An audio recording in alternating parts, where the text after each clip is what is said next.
दोस्तों online shopping तो करना हम सभी को पसंद रहता है कि बस मोबाइल उठाया और कोई भी वेबसाइट खोली जो कि हमारी फेवरेट है। ज़्यादातर लोग अमेज़ॉन को यूज़ करते हैं, तो अमेज़ॉन के ऊपर हम ज़्यादातर शॉपिंग करते हैं। अभी समर सेल गई है तो कई लोगों ने करी होगी डिस्काउंट में शॉपिंग, लेकिन हम ढूंढ लेते हैं कि ये चीज़ यहाँ पर मिल रही है और कैलकुलेट कर लेते हैं कि वहाँ जाना पड़ेगा, इतना किराया लगेगा, तो इस हिसाब से यहीं से मंगा लेते हैं। तो इस तरीके की चीज़ें रहती हैं।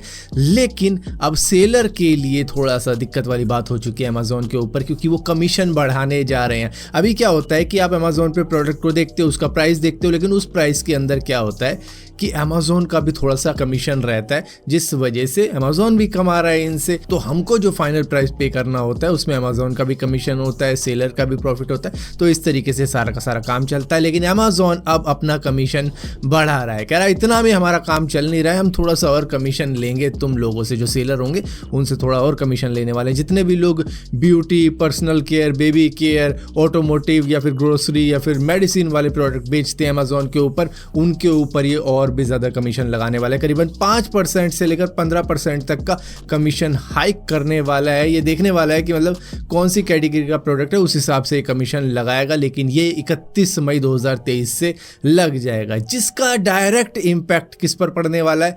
हम सभी के ऊपर पड़ने वाला है। जी हाँ, कस्टमर्स के ऊपर इसका इम्पैक्ट पड़ेगा, क्योंकि प्रोडक्ट के प्राइस भी बढ़ेंगे अगर अमेज़ॉन का कमीशन बढ़ेगा। क्योंकि भैया सेलर को भी कमाना है, अमेज़ॉन को भी कमीशन लेना है, उसके बाद में प्रोडक्ट की भी कॉस्ट हो गई। तो ये सब लगा कर जो टोटल कॉस्ट पड़ेगी वो सारा का सारा बोझ कस्टमर्स के ऊपर ही आने वाला है। दोस्तों जेम्स वेब टेलीस्कोप ने एक ऐसे कॉमेट को कैप्चर किया है जिसके पास में वाटर है, क्योंकि इसके अंदर से वाटर वेपर्स निकल रहे हैं। लेकिन हैरानी वाली बात ये है कि एस्टेरॉयड बेल्ट में है, जो कि सूरज के काफी ज्यादा करीब है। तो यहाँ का पानी तो उड़ जाना चाहिए था, लेकिन वो है, क्योंकि ज्यादातर इस तरीके के कॉमेट मिलते हैं कि ऊपर बेल्ट के अंदर, ये वहीं पर होना चाहिए था। लेकिन ये किस तरीके से एस्टेरॉयड बेल्ट में आया, वो सोचने वाली बात है। साइंटिस्ट सोचेंगे, वो हम क्यों सोचें? अरे जैसे लोग इस देश के लिए श्राप है। दोस्तों एप्पल ने अपने ही एम्प्लॉय को 10 साल की जेल और इसी के साथ साथ 2.5 लाख रुपए का जुर्माना लगवा दिया है। दरअसल वो एक एप्पल का सॉफ्टवेयर इंजीनियर था, लेकिन वो चाइनीज मूल का था। इसका नाम है विबाओ वैंग, जो कि 2016 से लेकर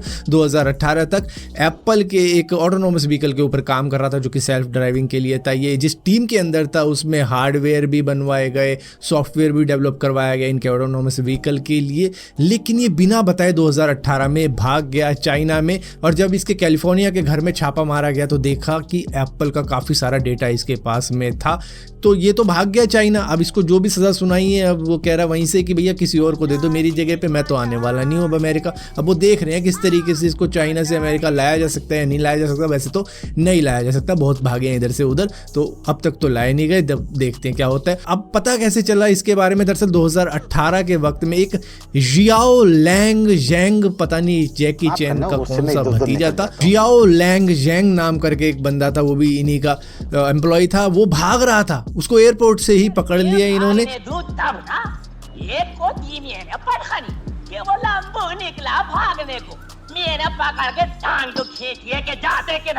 जिसके बाद में उसने जब उगलना शुरू किया तो औरों के भी नाम आए, जिसमें वो भी था जो भाग गया चाइना। अब यहाँ पर 2019 में एक और पकड़ा गया, जी जैंग होंग चैंग करके पकड़ा गया। इतने गंदे तो इनके नाम होते हैं कि मतलब मुंह ये बिगड़ जाता है।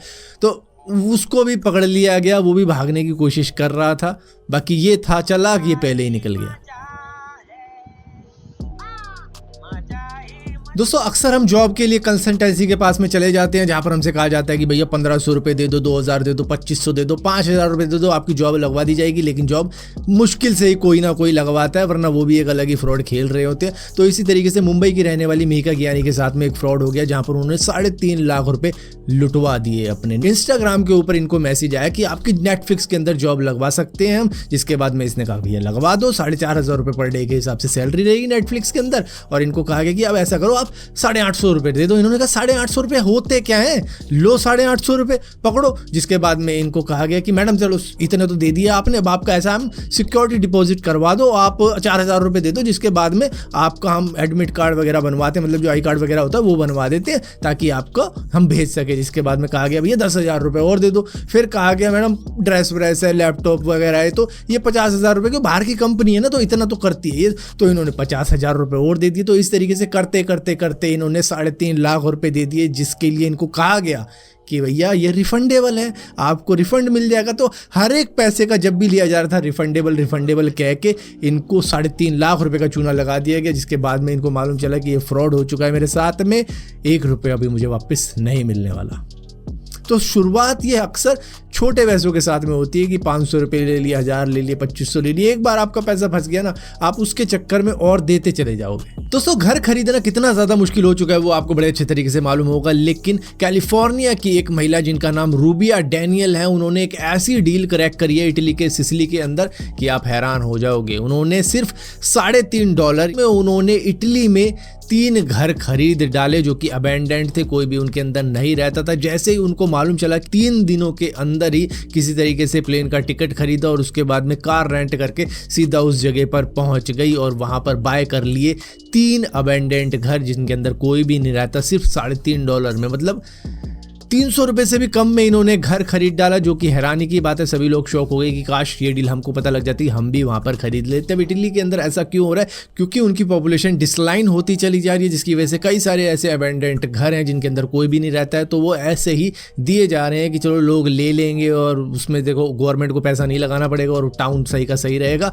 और बस रिपेयरिंग का खर्चा आएगा, जो कि करीबन $24,000 से लेकर $1 लाख तक हो सकता है। यानी कि ये 20 लाख से लेकर 80 लाख तक लग सकता है, डिपेंड करेगा कि भैया कौन कैसा रिपेयर करवा। जैसे इस महिला ने ज़्यादा कुछ नहीं खर्च किया, थोड़ा बहुत जो भी रिपेयरिंग का कॉस्ट था वो खर्च किया। इन्होंने 1-2 लाख रुपए लगाकर घर ठीक ठाक करवा दिया, जिसके बाद में अब इनके मजे ही मजे हैं, 3 घर मिल गए। मजा ही मजा है, मजा ही मजा